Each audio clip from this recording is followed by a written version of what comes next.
오늘 성경 본문이 에베소서입니다. 지금까지 요한복음을 계속 살펴보다가 에베소서를 이제 앞으로 2-3주 정도 걸쳐서 에베소서를 살펴보려고 합니다. 이유인즉슨 지난주에 임직자 투표를 해서 이제 피택되신 분들이 있고 또 그분들과 더불어서 이미 임직자가 되신 직분자가 되신 또 성도님들과 함께 오늘 이쯤에서 함께 직분이란, 성경이 말하는 직분이란 어떤 것인가, 또 성경에서 말하는 직분의 삶은 어떤 삶인가에 대해서 나눠 보고자 합니다. 이 시간을 통해서 이미 직분자로 세워주신 분들은 다시 한번 그 직분의 의미를 상기하시는 그러한 자리가 되기를 바라고요. 또 이번에 새로 직분을 맡게 되실 분들은 오늘 말씀을 통해서 그 직분자의 삶을 좀 더 깊이 생각하고 또 다짐하고 주께 그런 삶을 살아갈 수 있게 되달라고 간구하는 그런 자리가 되기를 바랍니다. 오늘 11절 말씀을 보니까 사도, 선지자, 복음 전하는 자, 목사, 교사라고 하는 그 교회의 직분이 언급되고 있습니다. 이처럼 직분의 이름들은 각각 다르지만 이 직분들은 두 가지 공통점을 가지고 있어요. 첫 번째 공통점은 이 직분들은 예수 그리스도, 즉 하나님으로 말미암아 세워졌다는 것입니다. 누구로 말미암아? 하나님으로 말미암아. 이 점을 기존의 직분자들께서도 다시 한번 상기하시길 바라고요. 그리고 이번에 새로 이제 직분을 받게 될 분들도 깊이 새기시기를 바랍니다. 우리는 흔히 장로, 권사, 집사와 같은 직분을 사람의 뜻, 특히 담임 목사가 이렇게 딱 정해서 주는 그런 직분으로 알고 있는데요. 잘못 알고 계신 거예요.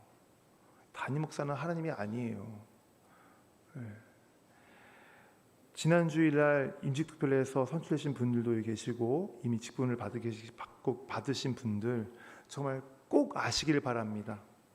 잊지 마시길 바랍니다. 직분은 사람이 주는 것이 아니에요. 사람에 의해서 맡겨지는 것이 아니에요. 만약 직분이 사람에 의해서 맡겨진 것이라고 생각하기 시작하면 그때부터 종잡을 수 없게 됩니다. 우선적으로는 직분을 가볍게 여겨요. 힘들면 그냥 포기하는 것, 그냥 힘들면 짐처럼 여기게 되는 것,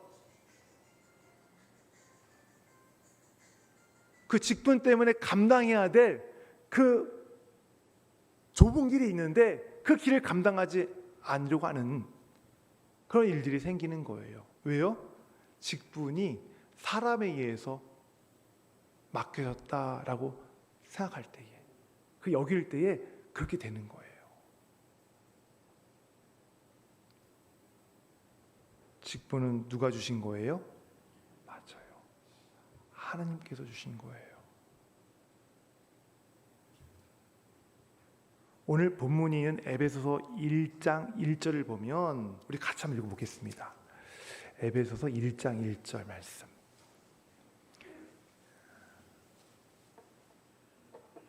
같이 읽을게요. 하나님의 뜻으로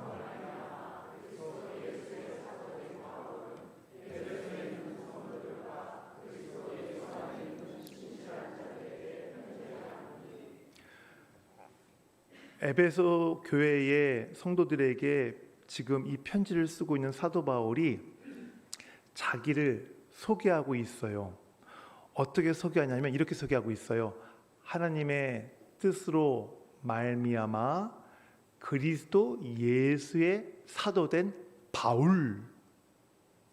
바울이라고 에베소 교회 성도들에게 소개하고 있어요. 이 말은 무슨 말이에요? 뭘 말하는 거예요? 지금 사도 바울이 받은 그 사도라는 직이 누구로부터 말미암은 거라고요? 하나님의 뜻으로 말미암아 내가 사도가 되었다. 하나님의 뜻으로 말미암아 사도가 된 내가 너에게 지금 편지를 보낸다라고 하는 의미예요. 바울에게 사도직이 하나님의 뜻으로 말미암아 주어진 것처럼 장로님들, 권사님, 집사님, 그리고 앞으로 직분을 받게 되실 그 모든 분들의 직분은 하나님의 뜻으로 말미암아 주어진 거예요. 담임 목사가 준 것이 아니에요. 성도들이 준 것이 아니에요.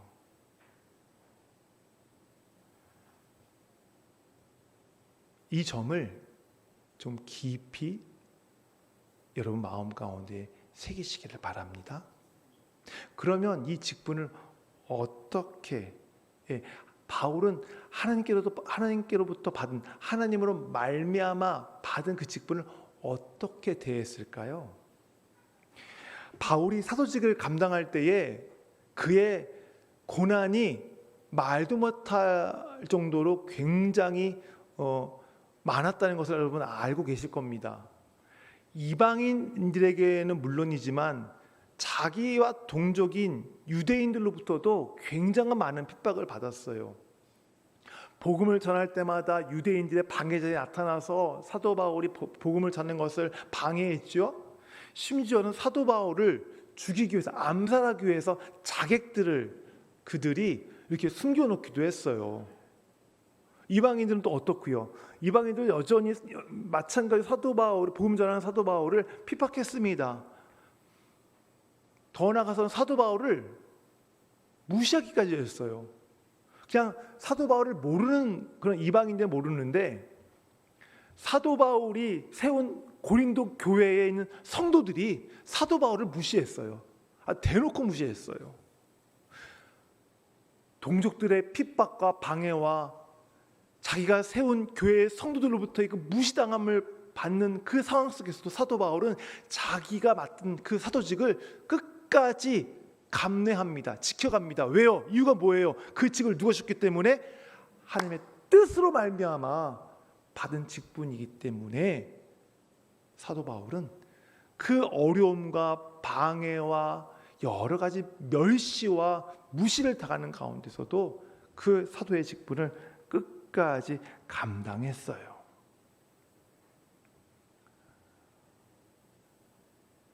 직분을 맡고 계신 성도 여러분, 그 직분을 여러분 어떻게 여기고 계십니까? 그 직분이 누구로부터 왔다고 여러분 생각하고 계십니까? 오늘 이 자리를 빌어서 저도 그렇고요, 여러분들도 그렇고, 내가 지금 이 맡고 있는, 내가 서 있는 이 직분을 누구로부터 받았는가를 다시금 생각하시기를 바라고요. 이 직분이 얼마나 소중한 것인가, 영광스러운 것인가를 함께 여러분 좀 같이 생각하셨으면 좋겠습니다. 이렇게 생각하는 가운데에 이런 아마 오해를 하고 계신 분들이 있을 줄 압니다. 목사, 장로, 집사, 권사 사이에 소위 말하는 그 급이 좀 다르다고 여기시는 분들이 계실 줄 알아요. 전혀 그런 거 없습니다. 목사가 집사보다 더 거룩하거나 집사는 목사보다 덜 거룩한 그런 거 없어요. 장로가 더 중요하고 권사는 덜 중요한 그런 것 없어요. 담임 목사는 높고 집사는 낮은 거 그런 거 없습니다. 목사나 장로나 집사나 권사나 하나님의 뜻으로 말미암아 맡겨진 것이기 때문에 동등해요. 단지 맡겨진 역할이 다르기 때문에 질서 안에서 저는 말씀을 전하고 우리 장로님 치료를 하고 우리 권사님들은 성도들을 권하고 그들을 권면하고 우리 안수사님들은 그 자리에서 봉사하시는 것이죠. 높고 낮음이 없어요. 중요하고 덜 중요함이 없어요. 하나님 앞에서 똑같아요. 더 나아가서 하나님께로부터 받은 하나님의 뜻으로 말미암아 주어진 것이기 때문에 다 목사든 권사든 집사든 그 직분은 다 영광스러운 거고요, 소중한 것이고요, 너무나 귀하고 아름다운 것이에요. 이제 오해하지 마세요. 오해하지 마세요. 네.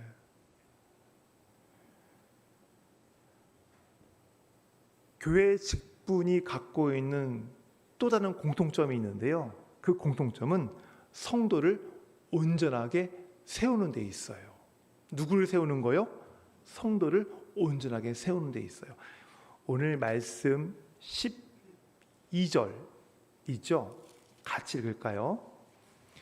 이는 성도를 온전하게 하여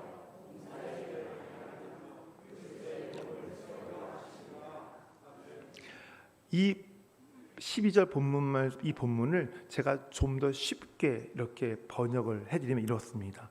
이는 성도를 온전하게 함으로써 봉사의 일을 하게 하고 결국 그리스도의 몸을 세우도록 하기 위함이라. 이것이 직분자의 역할이고 그가 맡은 직분의 목적이에요. 저 말씀 온전하게 하여라고 할 때에 온전하다라고 하는 저 단어는 의학 용어예요.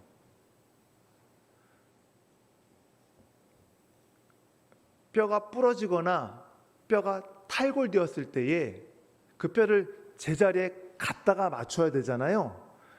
바로 그 의미가 저 온전하게 하여라고 하는 의미예요. 제자리에 갖다 맞추다. 탈골된 뼈를 제자리에 갖다 맞추다라고 하는 의미가 온전하다는 의미예요. 다시 말해서 성도가 있어야 될 성도의 자리에 있게 하는 것, 성도가 돌아와야 될 그 자리로 돌아오게 하는 것, 그것이 누구의 일이라고요? 직분자의 일이고, 그렇게 돌아오는 성도들 통해서 그 자리를 지키고 있는 성도를 통해서 그 자리에 있는 성도를 통해서 하나님의 그리스도의 몸인 교회가 세워지도록 하는 것이 직분자의 역할이라고 하는 것이지요.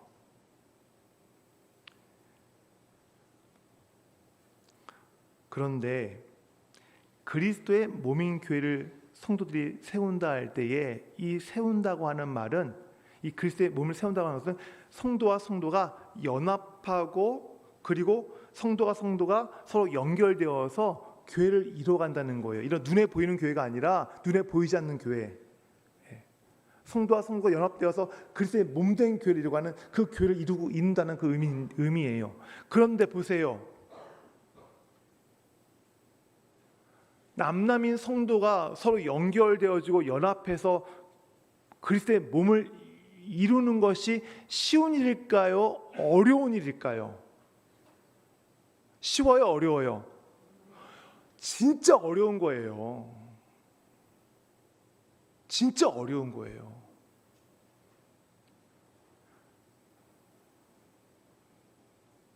이 30년을 살다가 서로 만난 신랑과 신부가 결혼했어요.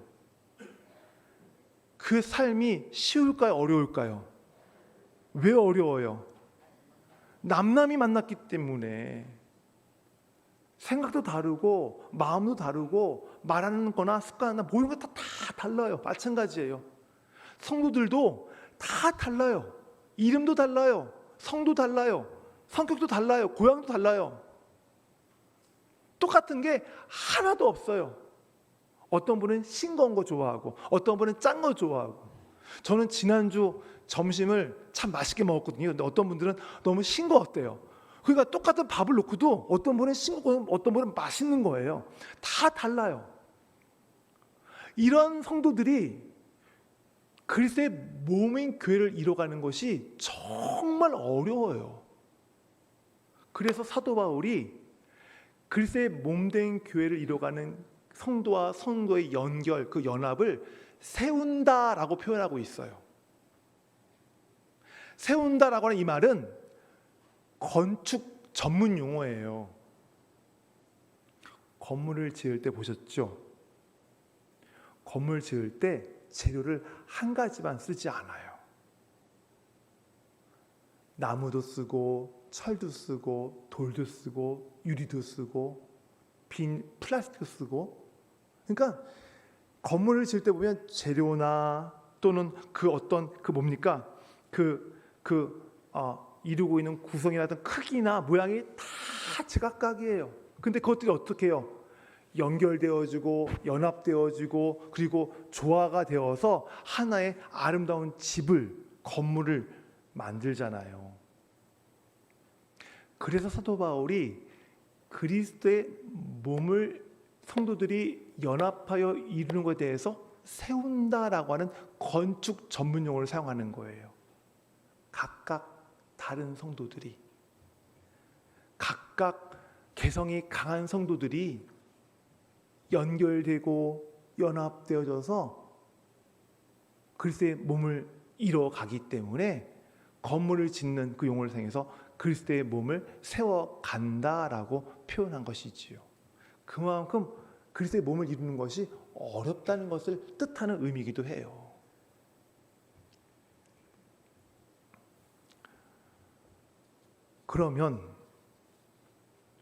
그렇다면 이러한 성도들이 교회를, 그리스도의 몸을 이루려면 뭐가 필요하겠어요? 뭐가 필요하겠어요? 그래요. 온전함이 필요한 거예요. 온전함이.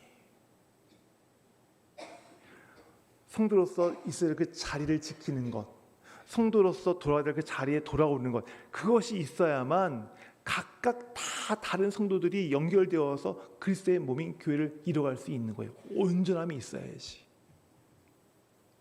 그 역할을 누가 한다고요? 누가 한다고요? 직분자가 하는 거예요. 여러분이 하시는 거예요. 여러분이. 장로님이 하시는 거예요. 권사님들이 하시고요. 집사님들이 그 역할을 하시는 거예요. 성도들을 온전케 하여서 원래 있어야 할 자리로 지키게 하여서 그들이 그리스도의 몸을 이뤄가도록 한 역할을 우리 직분자들이 하는 거예요. 자, 그러면 여기서 또 질문이 생깁니다. 우리 직분자들이 성도를 온전케 하는 일을 과연 할 수 있을까요? 없을까요? 있다 없다? 솔직히 말하세요. 없어요. 없어요. 할 수 없어요. 이유가 있어요. 자격이 없어요. 그 깜이 안 돼요. 깜냥이 안 돼요. 이유가 있습니다. 디모데전서 3장 말씀 볼게요. 3장 2절부터 4절 말씀을 한번 띄워주세요. 우리 같이 읽겠습니다. 시작. 그러므로 감독은 책망할 것이 없으며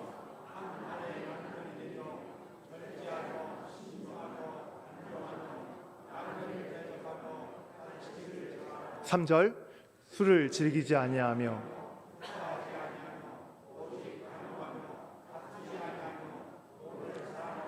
4절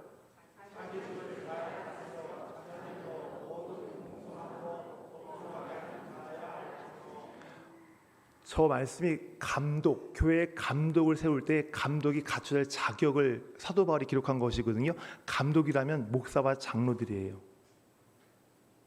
저걸 한 번에 다 띄웠어야 되는데 저기 따로따로 나왔네요. 우리 장로님들 저 말씀 읽으면서 몇 가지 자격이 저기에 좀 합당하다고 생각하세요? 하나도 없으세요? 한두 가지는 있을 겁니다. 아마 한 아내의 남편 맞죠? 그리고 이 두 번째는 제가 좀 긴가민가한데 술을 즐기지 아니하며 그 정도는 최소 두 가지는 아마 이 해당 사항이 됐을 거예요. 근데 나머지는 아마 해당 사항이 거의 되지 않을 거예요. 제가 과소평가했네요. 우리 장로님들을요. 절제, 신중, 단정, 대접, 가르치는 것, 구타, 관용, 돈을 사랑하지 않는 것, 잘 다스리는 것, 공손함. 아마 저 항목들 가운데에 우리 장로님들, 저도 마찬가지고요. 제가 제일 잘하는 거 하나 있어요. 돈을 사랑하는 거. 아마 맞는 자격이 하나도 없을 거예요. 우리 시문 집사님 뒤에서 비웃고 있는데요. 웃지 마세요. 곧 여러분들이 또 자격이 나갑니다. 보여주세요. 이제 8절 9절입니다. 디모데전서 8에 우리 집사님 읽어주세요. 시작. 집사님 읽어주세요. 웃지 마시고 시작. 정중하고 일구일언을 하지 아니하고 술에 임박지 아니하고 더러운 일을 탐하지 아니하고 깨끗한 양심에 믿음의 비밀을 가진 자라야 할지니. 어떠세요? 해당 사항 있습니까? 네, 없죠. 솔직하신 거예요. 맞아요. 아무 상관 없어요. 한마디로 저도 그렇고 장로님도 그렇고 시무집사님도 그렇고 자격 미달이에요. 자격 미달이라고 하는 것은 성도들에게 온전함을 가리킬 수 있는 자리에 있지 못하다는 것을 뜻하는 거겠지요. 그런데 자격 미달인 목사가, 자격 미달인 장로가, 자격 미달인 안수 집사가 성도들을 온전함에 이르도록 가르칠 수 있는, 할 수 있다고 얘기하는 사람이 있어요. 누굴까요? 사도 바울이 그래요.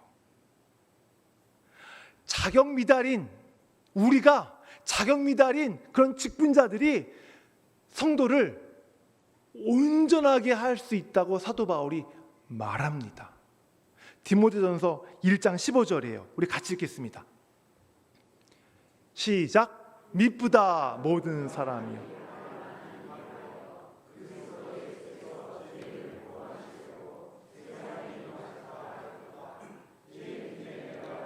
죄인 중에 내가 괴순이라. 무슨 말이에요?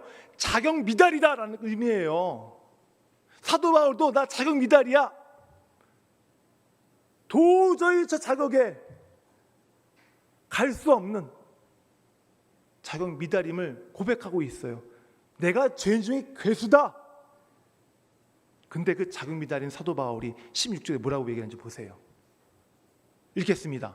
그러나 내가 긍휼을 입은 까닭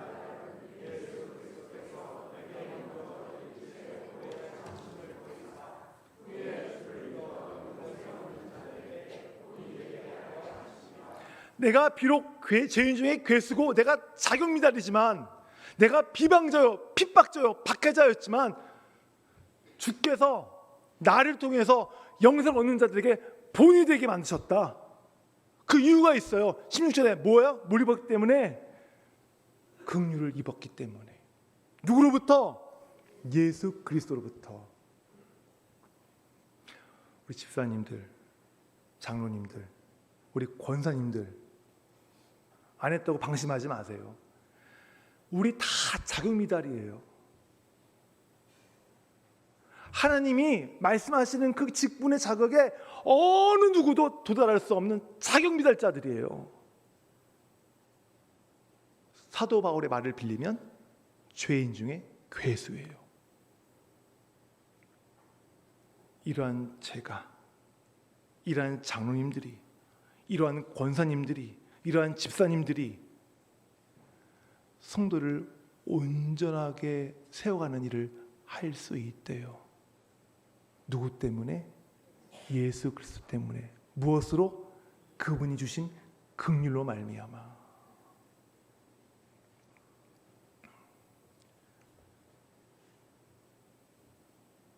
직분이라는 것을 이렇게 정리할 수 있을 거예요. 직분은 직분을 받을 자격조차 없는 자에게 긍휼을 주셔서 그 긍휼을 나타내도록 하는 자리. 그리고 직분자는 그 일을 하는 사람이라고 정리할 수 있겠죠.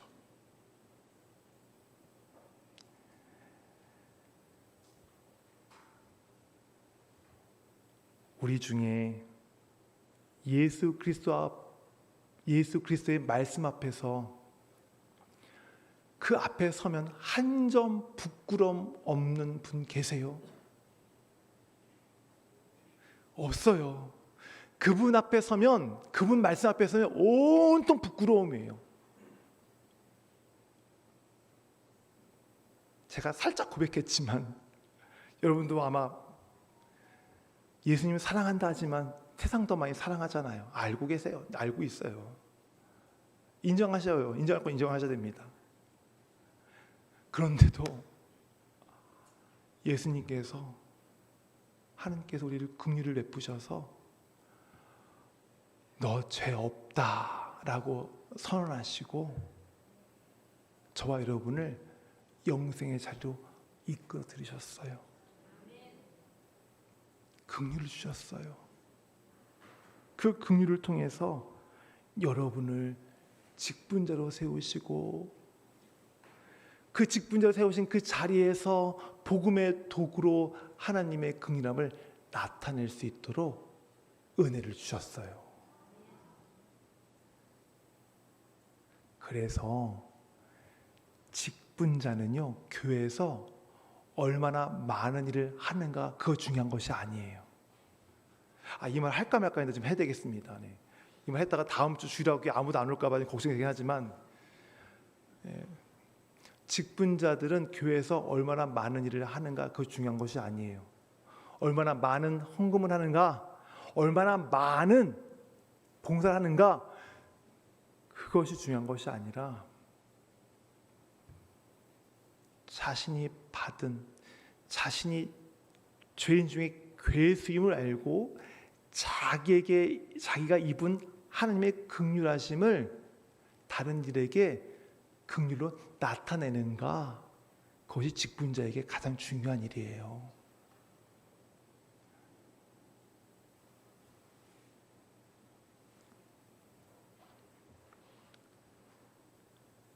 주님께로부터 받은 그 긍휼의 자리를 긍휼의 모습으로 드러내는 직분자들 되시기를 바랍니다. 여기 나중에 다 젊으신 분들 직분자 되실 거예요. 같이 아멘 하셔야 돼요. 다시 묻겠습니다. 다시 하겠습니다. 그리스도의 긍휼로 받은 그 직분의 자리를 주님의 긍휼로 드러내는 직분자가 되시기를 바랍니다. 아멘. 아멘.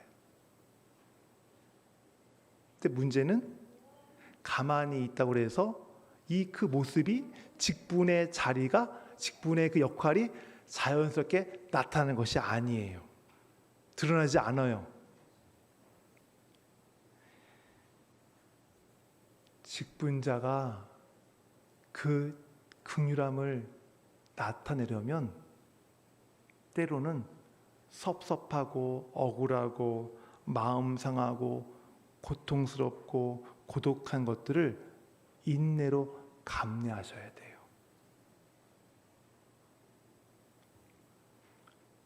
때로는 먼저 손해 보셔야 되고요. 먼저 손 내미셔야 되고요.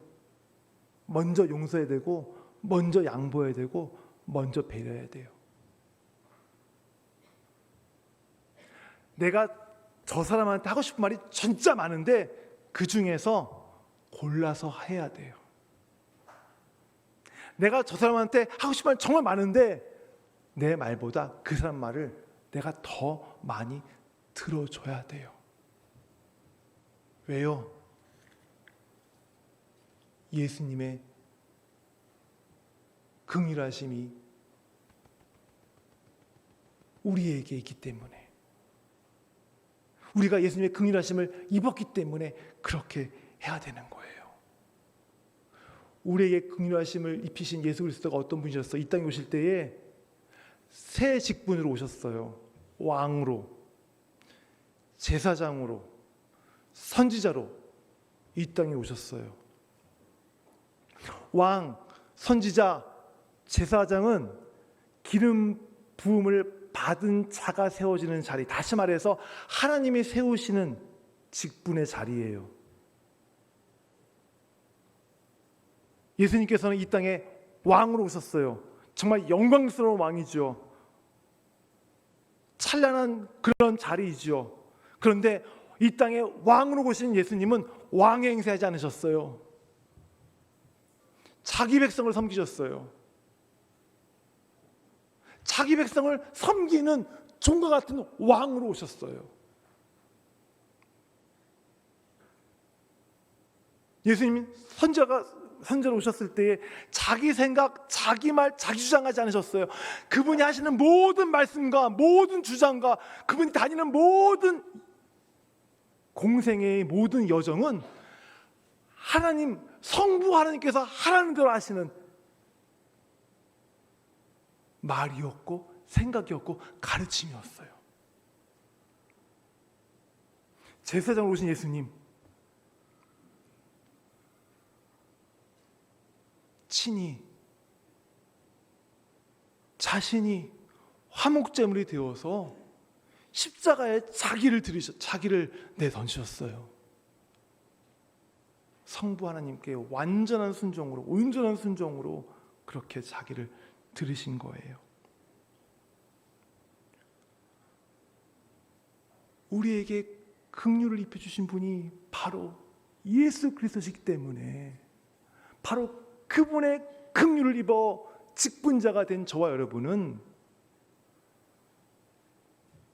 그 자리에서 예수 그리스도의 긍휼을 나타내야 하는 거예요.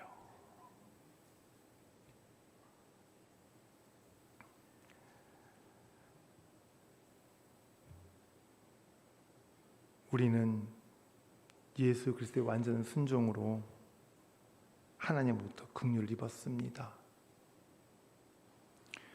우리 직분자 여러분, 그리고 앞으로 직분자가 되실 여러분, 내 주변에 있는 성도들을 그 자리에 있게 하고 그 자리에 돌아오게 함으로써 그들이 예수 그리스도의 몸된 교회를 잘 세워갈 수 있도록 나사가 되어주시고 너트가 되어주시고 못이 되어주시고 접착제가 되어주시기를 소원합니다. 따라서 우리는 긍휼함을 입어 이 자리에 섰기 때문에 내가 아닌 나를 세우신 하나님을 드러내야 합니다.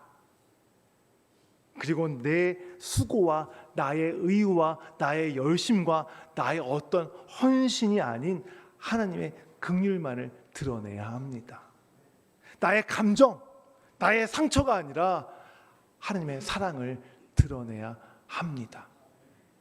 바로 이 귀한 일을 하라고, 이 영광스럽고 아름다운 일을 하라고 우리 하나님께서 여러분들을 직분자, 다시 말해서 하나님의 일꾼으로 여러분을 세우셨습니다. 아멘. 우리 기도하겠습니다.